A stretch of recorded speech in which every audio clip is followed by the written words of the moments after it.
O'rtoqlar 38 ming dollarga tayyor remont va narsalari bilan 2 xonali uyimizni sotuvga qo'ydik.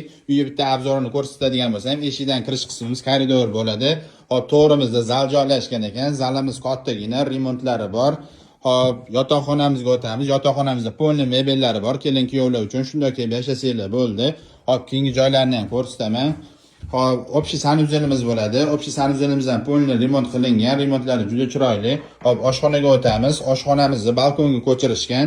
Sizlarga mebellarni qoldirib ketaman deyaptilar. Hop, oshxona mebeli bor, gazlari bor ekan, kir mashina bor ekan. Faqat mana buni olib ketishar ekan.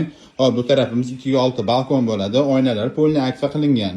Lokatsiyasiga keladigan bo'lsak, Chirchiq shahar 1-mikrorayon Karvon kafeni shundoqqina to'g'risida joylashgan.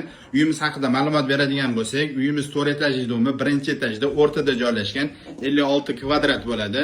Bunaqa variantlar juda kamdan kam uchraydi. Pastda nomer qoldiraman, bemalol telefon qilishinglar mumkin.